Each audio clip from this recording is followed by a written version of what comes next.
So, with the whole month of summer already gone and the big so-called Summer of Deepwoken update still not being here, it made me wonder, what are we actually getting in this summer update? A lot of developers, especially Agamatsu, have been hyping it up a lot recently, so they probably have a lot of content on hold that they're planning to drop all at once. I'm saying this because in the latest updates, we really haven't gotten anything too exciting, so yeah, for this video I made a complete list of what we could possibly be getting in the biggest summer update Deepwoken has ever seen. Also, some confirmed stuff. Before going into the video, if you like this type of content and want to see more videos from me, make sure to like and subscribe. If you want to support me even further, channel memberships are available as well, and they come with a lot of really nice perks. Now, going back into the main topic, we obviously have to take a look at where we are situated right now on the roadmap. For the guys that don't know, we are currently in verse 3 of Deepwoken, not verse 2. Updates have been so mismanaged to the point where I don't think many of you even knew this, but looking at the roadmap, we can notice a few things. Going through the main line, Authority Origin is already completed. I won't voice my opinions on the quality of the origin. It actually sucks and I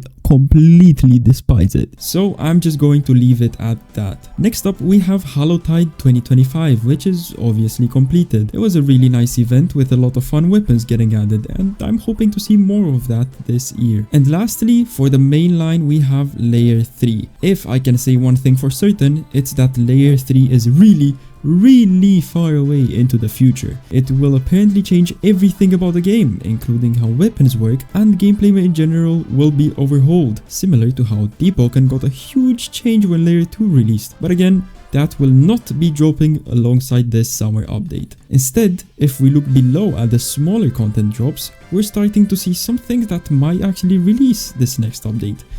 For Faction Origins, the last one we had was Justicar, which is basically a copy-paste of the Authority Origins code, whether you like it or not. While we might not get a fully fledged new origin for this update, it has been confirmed that some already existing origins will be getting a revamp. For example, Deepbound. It might get a similar origin progression system where you unlock specific talents or mantras, so it would be really cool to see some of these additions this summer. Also, a Hive origin is planned for the future, where you're basically playing Grow a Garden. This has been leaked years ago, even before the actual Grow a Garden game. But we have to wait and see if that will be released anytime soon. On this topic though, it was already confirmed that Voidwalker will not be getting this change, because in the eyes of the developers, it is already a pretty solid origin as it is, and in my opinion, the very best piece of content Deepwoken has ever produced. I know, it's a controversial opinion for the permafreshies out there, but I like my game being fun. Next up, on the secondary lineup, we have Samurai Hollow rework. I feel like since this and Layer 3 are both fire or lava themed, it will serve as a small trial of what Layer 3 has to offer. So it's not wild to say we might actually see this rework release in this update. It was confirmed years ago that this dungeon will have a boss at the end, and there was even a picture leak. It's so old to the point where I don't even know if they kept that in the game or if they completely reworked the whole map. But we will have to see. Also, for the final boss, if I remember correctly, it was supposed to be this huge mech you'd have to fight.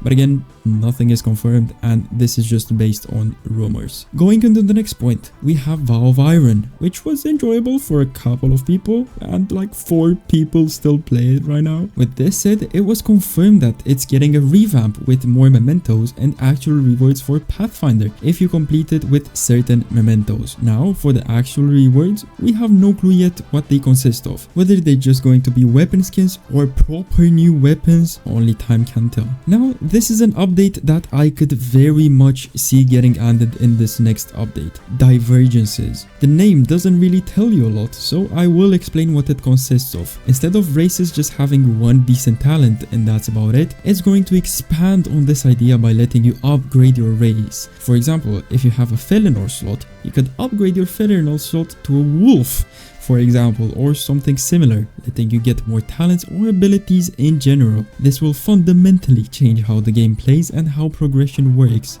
So, I'm gonna be honest, I'm really interested in this. Unfortunately, there are no other rumors I can present right now or news on this, so we will move on to the next point, which is ship modules. Despite the fact that boats already got a rework, if you can even call it that at this point, ships at one point will become fully customizable. You will be able to add more cannons, for example, or add thrusters that let your boat go faster. Maybe there will even be more things like that, but this was said to release with the Void Sea update, which is currently the next planned update after layer 3. So we probably will not be seeing this one for the time being. And lastly, on the first roadmap, we have new islands. Although this seems like the easiest thing to implement, the only new island we've seen is the island where the new Nell boss fight takes place, which is way far out in the Void Sea of the Eastern Luminant. So, judging from past island updates, we probably have to wait until new oats or gear get added as well, since these new islands usually serve the purpose of getting you said new gear. In my opinion, this new islands update could be implemented by rotating already existing islands, and hear me out,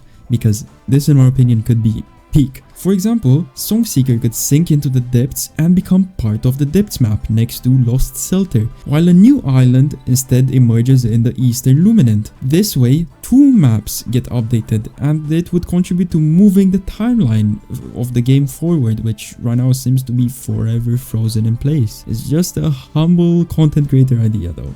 That's all for the first roadmap. Now what about the second one? We can already see here that some things have been marked as completed already. Why deep healing is checked? I have no clue. They slapped the fucking check mark on that, like they actually fixed something with that update. But this time we have way fewer things to go over, so let's go through it quickly before we get into the content part that were actually confirmed by the devs but are not present on the roadmap. First, we have the free week. It already happened and it will probably happen again when big updates release, like layer 3 for example. It's certainly one of the ways of all time to advertise your game, especially since lots of people will wipe to exploiters, but we might see one with Across the Boundary update, which is Samurai the Hollow rework of course, so sooner than most of you expected probably. This ties directly into the second point, which is the Across the Boundary update. I already spoke about this one, and the last one is layer 3, which there's no point talking about right now because again it's not coming anytime soon. And for the secondary smaller updates, there's nothing new here. Again,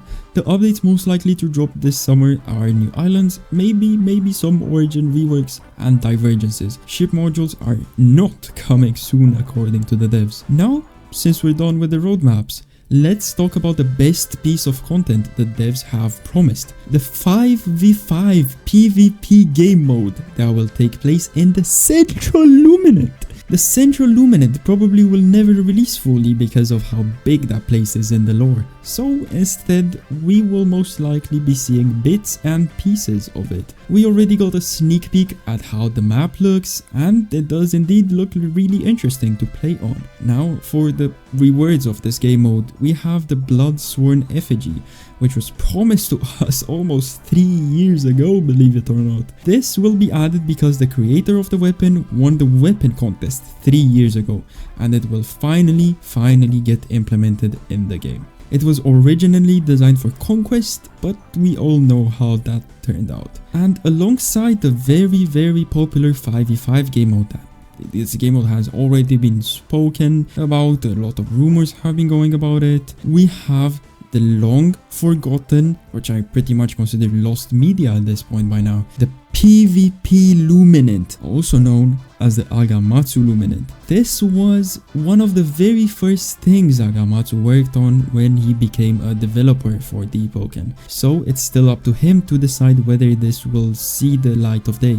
but the actual thing will take place on the old Conquest map, which is absolutely insane to think about. In my opinion, the map is gorgeous and should be used at least somewhere in the game, if not the whole map, at least parts of it. It can't just go to waste. So after Conquest and every system they worked on for the game mode got scrapped, Agamatsu repurposed the map for his own Luminant. There are no confirmed rewards for this yet, but a public test server was made years ago on an Agamatsu stream.